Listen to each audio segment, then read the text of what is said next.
Imagine no possessions. I wonder if you can. What would a world without money look like? Would society be better off? Would it eliminate greed or hunger? Would we be happier? How would you get the things you need? This is What If, and here's what would happen if we had no money.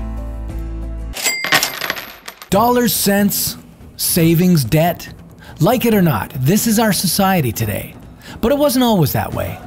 Several thousand years ago, we were a species of hunters and gatherers, tracking, foraging, keeping only what we could carry. But along the way, we started experimenting with agriculture and learned how to grow our own food. We stopped moving and settled down, forming organized communities.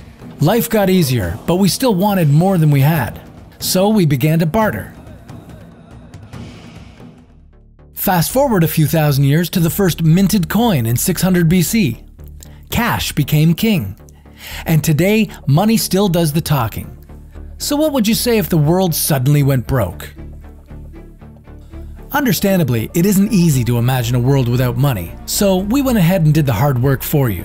One thing is certain, looting and crime would skyrocket. Humans have needs. We get hungry, we get cold, we get jealous. Law and economy normally keep these drives in check, determining what we can afford and what we can get away with.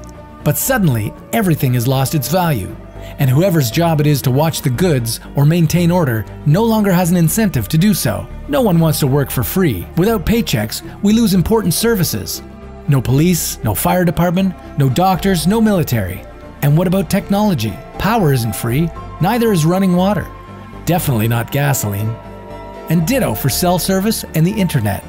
So our world would be thrown into a dark, anarchic chaos. In this survival of the fittest scenario, gun owners would fare the best, and it would be in their best interest to band together to claim a greater share of resources at lower risk.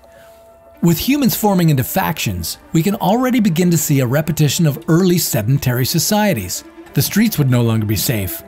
You'd have a high chance of being ambushed, and anything worth taking would likely already be under armed watch. So humans would establish stationary communities in fortified positions. They may send teams out to raid nearby communities or establish partnerships with neighbors.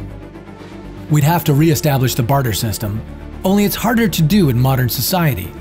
Early civilization had fewer commodities, making fair trade easier. But since we're used to so many different goods and services, it might be difficult to establish a proper exchange rate.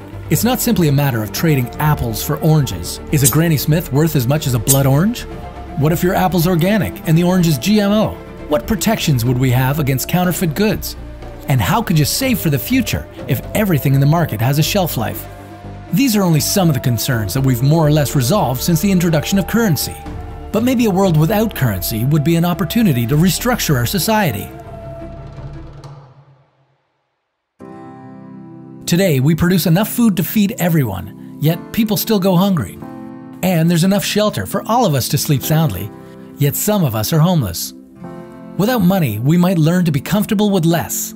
Without fortunes, there'd be fewer less fortunates. We might enjoy working freely for a greater good. Of course, a better world doesn't have to be a what-if scenario. Through trade, we've learned to cooperate. And when hard work pays off, we're encouraged to innovate. The challenge then is to improve upon the existing system and empower more people within it. Do you think we can do it? Where should we start? A penny for your thoughts and pay it forward.